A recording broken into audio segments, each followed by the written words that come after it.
నమస్తే. తెలంగాణ వ్యాప్తంగా జూబ్లీహిల్స్ ఉప ఎన్నికల మీదనే అందరి చూపు ఉన్నది. 24 గంటల తర్వాత మైకులన్నీ మూగబోతున్నాయి. అవుటర్స్ అంతా కూడా బయటికి వెళ్ళిపోతూ ఉన్నారు. సో ఇప్పటికైతే ప్రచారం చాలా బాగా జరిగింది. మరి 24 గంటల్లో ఏం జరగబోతున్నది, జూబ్లీహిల్స్ ఓటర్లు ఎవరి వైపు ఉండబోతున్నారు, ఎవరికి ఓటేసి పట్టగట్టబోతున్నారు, అట్లానే ప్రయత్నం చేద్దాం. అధికార కాంగ్రెస్ పార్టీ సీనియర్ అధికార ప్రతినిధి ఆర్యవైశ్య కార్పొరేషన్ చైర్మన్ కల్వ సుజాత గారు అన్నారు.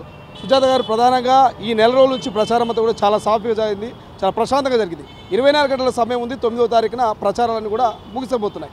ఎట్లుంది ఇప్పటివరకు, ఎట్లుంది రేపటిదాకా ఎట్లుండబోతుంది? 100% కాంగ్రెస్ జెండా ఎగురుతుంది అనేది అందరికీ తెలుసు. నీకు తెలుసు, నాకు తెలుసు, జనాలకు తెలుసు, ఇప్పుడు ఈ వీడియో చూసేటటువంటి ప్రజలకు కూడా తెలుసు. ఎందుకంటే ఏ యాంగిల్లో చూసినా కూడా కాంగ్రెస్కి ఓటు వేయాలి అనేది అందరు ప్రజలు అనుకుంటున్నారు. బయట సోషల్ మీడియా వాళ్ళకు లక్షల కోట్లు సంపాదించారు, సోషల్ మీడియాలో ప్రాపగండా చేయడం తప్పించి వాస్తవంగా గ్రౌండ్లోకి వచ్చి చూస్తే ప్రజలు ఏంది, ప్రజలు ఏమనుకుంటున్నారు, ప్రజల నాడి ఏంది, ప్రజలు ఏం కావాలనుకుంటున్నారు. గత 3 సార్లుగా గోపీనాథ్ని ఎన్నుకుంటే ఏం చేసిండు ఇక్కడ? మళ్ళీ కొత్త కొరిగేది ఏముంది ఇక్కడ? గత 3 టర్ములు, ఒకసారి టీడీపీ ఏమో, తర్వాత 2 టర్ములు బీఆర్ఎస్లోనే ఉన్నాడు కదా.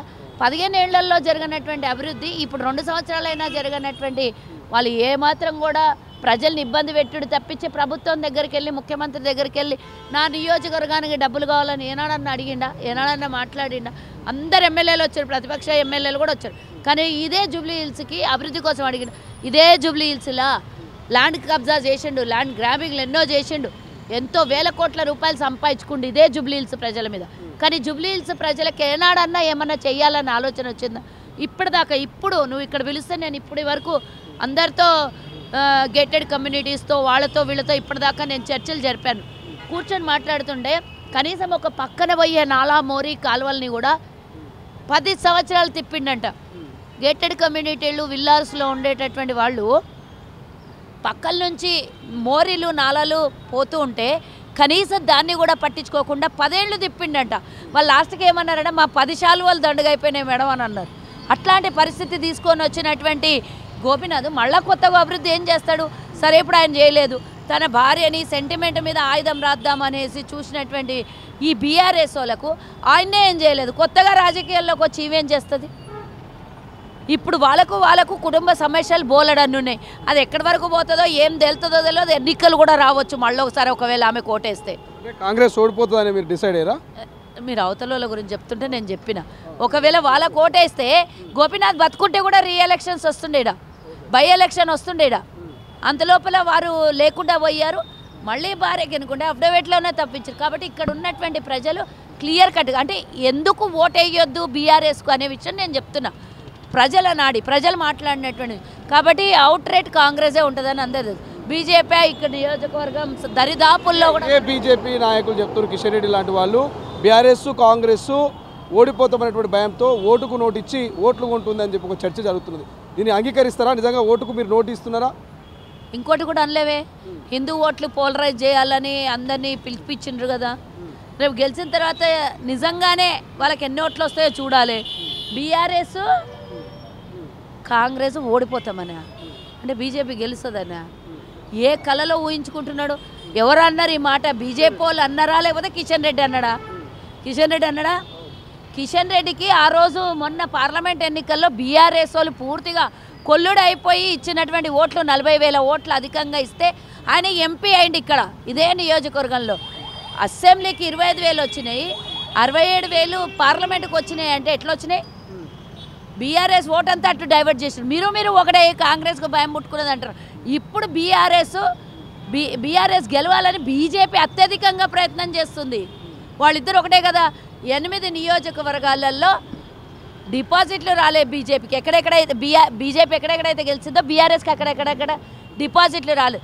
17 స్థానాలలో ఓడిపోయింది. ఎక్కడెక్కడైతే గెలిచిందో అవి బీఆర్ఎస్ ఓటు బ్యాంక్ అటు మార్చింది. ఇప్పుడు ఆ రుణం తీర్చుకోవాలని సకల ప్రయత్నాలు బీజేపీ చేస్తుంది.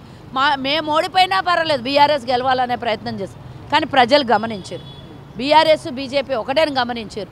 ఇక్కడ బీఆర్ఎస్ అభివృద్ధి చేసేది లేదు, బీజేపీ వచ్చేది లేదు. ఏకైక పార్టీ పార్టీ. కాంగ్రెస్ ప్రభుత్వం అధికారంలో ఉంది. ఇప్పటికే 200 కోట్ల రూపాయల అభివృద్ధి చేసింది ఈ నియోజకవర్గానికి. గల్లీలలో రోడ్లు లేకుంటే బాగా చేయించింది, డ్రైనేజ్ వ్యవస్థ బాగా చేయించింది. ఎన్ని ఇక్కడ చేసినటువంటి చిన్న చిన్న రోడ్లలో అన్ని సందులలో ఉన్నటువంటి రోడ్లు 10 ఏళ్ల నుంచి కార్పొరేటర్లు కానీ ఎవరు కానీ పట్టించుకోకుండా ఉంటే అదంతా వ్యవస్థ మంచిగా చేసింది. కాంగ్రెస్ ప్రభుత్వం వచ్చినాక 200 కోట్లు ఇక్కడ బాగు చేయించింది. ఇప్పుడు కూడా ప్రభుత్వంలో ఉన్న మేమే ఏదైనా చేయగలుగుతాము, చేస్తాము. ఎవరు వచ్చినా ఇచ్చినాం, వాళ్ళు రాలేదు, అడగలేదు, ఇక్కడ అభివృద్ధి కాలేదు.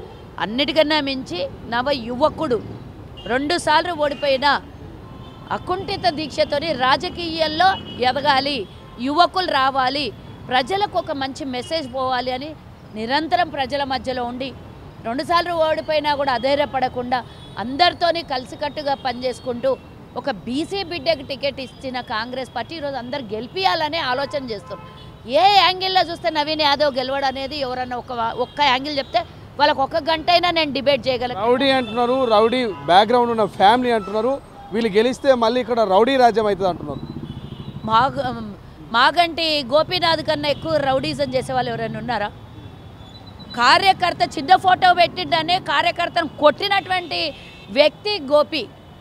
అట్లాంటోడు ఈరోజు నియోజకవర్గంలో ఎన్ని దారుణాలు చేసిండ్రో మీరు గ్రౌండ్ లెవెల్లో వెళ్ళినప్పుడు ఎంతమందిని ఇబ్బంది పెట్టిండో, సొంత కార్యకర్తలని కూడా వదలకుండా ఇబ్బంది పెట్టినటువంటి అంతకన్నా పెద్ద రౌడీలు ఎవరు ఉండకపోవచ్చే, చనిపోయిన వాళ్ళ మీద మాట్లాడకపోవచ్చు. కానీ మా అభ్యర్థి మీద మీరు మాట్లాడినప్పుడు డెఫినెట్గా మీ 10 ఏళ్లలో ఏం రాచరికం చేసిండ్రో అది తెలవాలి. ఇప్పుడు బీఆర్ఎస్ వాళ్ళు నాయకులందరూ రౌడీలు అని మాట్లాడుతున్నారు. ఇక్కడ ఉన్నటువంటి ఆయన పేరేంది, ముస్లిం ఆయన తీసుకుర్రు కదా సల్మాన్ ఖాన్ ఎవరు? పచ్చి కేసులు ఉన్నటువంటి, కోర్టు కేసులు ఉన్నటువంటి రౌడీ. అట్లాంటి వాడిని తీసుకొని వచ్చిన బీఆర్ఎస్ వాళ్ళు రౌడీలు కాదా?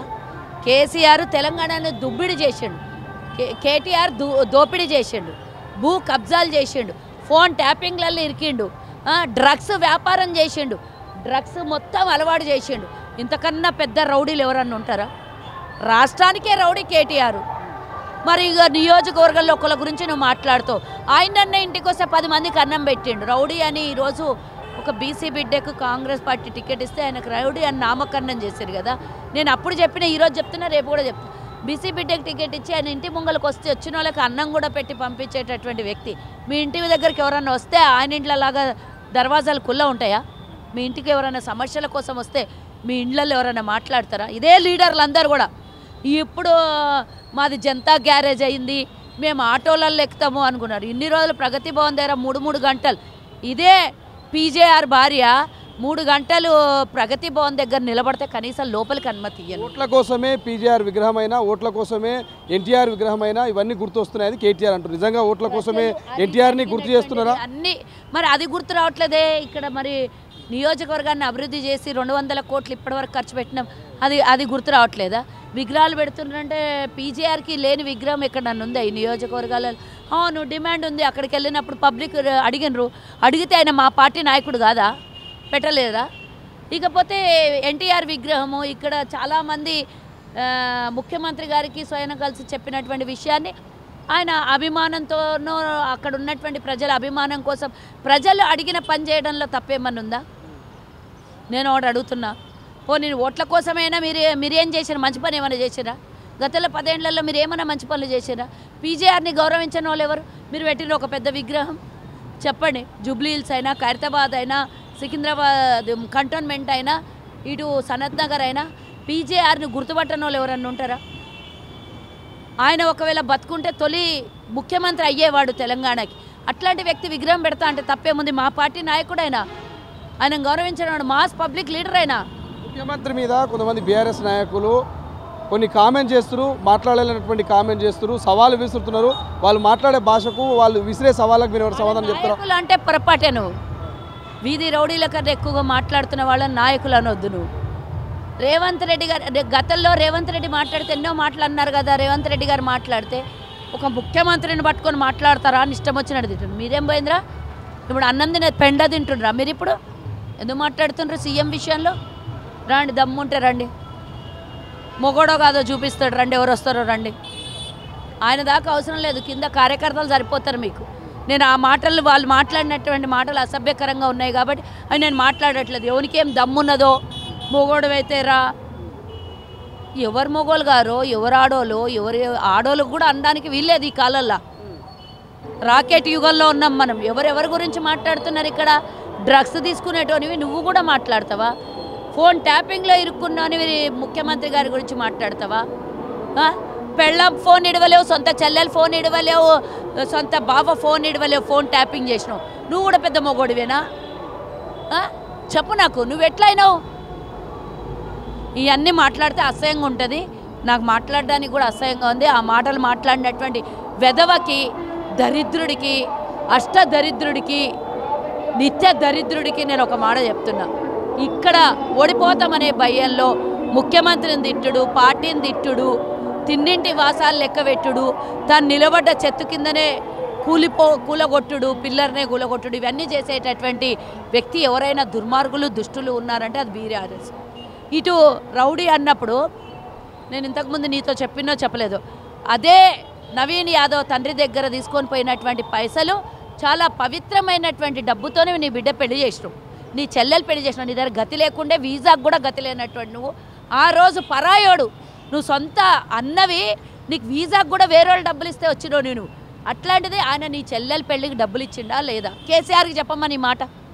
కేసీఆర్కి బయటికి వచ్చి నవీన్ తండ్రి ఇచ్చిండా లేదా? నీ ప్రచార రథం నవీన్ తండ్రి ఇచ్చిండా లేదా? వాళ్ళ ఇంట్లో వండించుకొని తినిపోయినటువంటి వాడు కేసీఆర్ కాదా? ఒక్కసారి బయటకు వచ్చి చెప్పమన్ను. అరే నీ తండ్రి తిన్నది వాళ్ళ ఇంట్లో, నీ తండ్రి నీ చెల్లెలు పెళ్లి చేసింది వాళ్ళ డబ్బుతో, నీ తండ్రి తిరిగిన ప్రచార రథము, నువ్వు ఎన్నికల్లో పోటీ చేసి 33 జిల్లాలకు తిరిగినటువంటి ప్రచార రథం, ఈరోజు రాష్ట్రాల్లో అధికారం తెచ్చిపెట్టినటువంటి ప్రచార రథం వాళ్ళు ఇచ్చిన సొమ్ముతో తెచ్చుకున్నావు. ఇవన్నీ తీయగున్నాయి, ఇవన్నీ బాగున్నాయి. ఆ రోజేమో దేవుడైండు, ఈరోజు ఆయన నీకు రౌడీలాగా కనబడు. ఎందుకంటే కాంగ్రెస్ పార్టీ టికెట్ ఇచ్చింది. అదే మీ పార్టీలో ఉండే టికెట్ ఇస్తే ఆయన ఇప్పుడు తీయగా కనబడకుండా మీకు?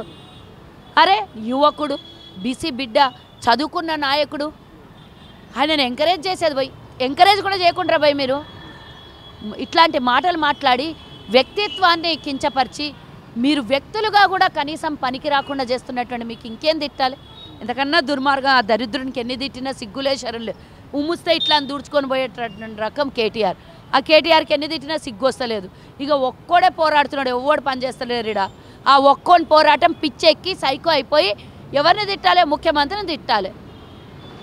తదాస్తు దేవతలు ఉండి నేను భూలోకంలోకి తొక్కిరు. ఇప్పుడు మళ్ళీ తదాస్తు దేవతలు ఉన్నారు, మళ్ళీ నేను కథం చేస్తారు డెఫినెట్గా. ఎంత మెజార్టీతో మీ అభ్యర్థి గెలుస్తారు అనుకుంటున్నారు? మెజార్టీ గురించి నేను ఆ రోజు మాట్లాడలే, ఈరోజు భారీ మెజార్టీతో గెలుస్తామని చెప్తున్నా. మెజార్టీ సంఖ్య నేను చెప్పదలుచుకోలేదు. భారీ మంచి మెజార్టీతో కాంగ్రెస్ పార్టీ అధికారంలో ఇక్కడ జెండా ఎగరేస్తుంది అధికారికంగా. చివరిగా తొలి వెలుగు మీడియా ఛానల్ ద్వారా జూబ్లీహిల్స్ నియోజకవర్గం ఓటర్ మహాశయులకు అందరూ కోరుకునేది 11వ తారీఖు ఉదయమే తొందరగా బూత్ దగ్గరికి వెళ్ళి మీ ఓటు హక్కును, మీకు ఇచ్చినటువంటి అధికారిక హక్కుని, రాజ్యాంగబద్ధమైనటువంటి హక్కుని అందరూ కూడా వినియోగించుకోవాలి. ఎవ్వరి భ్రమలో పడకండి, ఎవ్వరి మాయలో పడకండి. మీరు మనసులో మీ బిడ్డగా, మీ కొడుకుగా, మీ తమ్ముడిగా, మీ నోట్లో నాలుకలాగా మీ మధ్యలో 38 ఏళ్ల నుంచి పెరిగినటువంటి బిడ్డకి నవీన్ యాదవ్కి 2వ నంబర్ మీద 11వ తారీఖు రోజు ఓటేయాలని విజ్ఞప్తి చేస్తున్నా. 14వ తారీఖున మీతో పాటు సంబరాలు చేసుకుందాం. ఇది మొత్తం మీద జూబ్లీహిల్స్ ప్రజలు ఖచ్చితంగా మా వైపే ఉన్నారు. భారీ మెజార్టీతో నవీన్ యాదవ్ను గెలిపిస్తారంటూ అధికార Congress party Arya Vysya corporation chairman Kalva Sujatha గారు చెప్తున్నటువంటి పరిస్థితి. చూద్దాం మరి జూబ్లీహిల్స్ ఓటర్లు ఎవరి వైపు ఉంటారు, ఎవరికి ఓటేస్తారు, ఎవరికి పట్టగడతారు అనేది నవంబర్ 14 తేలబోతుంది. కెమెరా పర్సన్ అజయ్తో శ్రీశైలం, తొలి వెలుగు, జూబ్లీహిల్స్, యూసఫ్గూడ, హైదరాబాద్. అసలైన తొలి వెలుగు. ఫాలో వాట్సాప్ @తొలి వెలుగు official.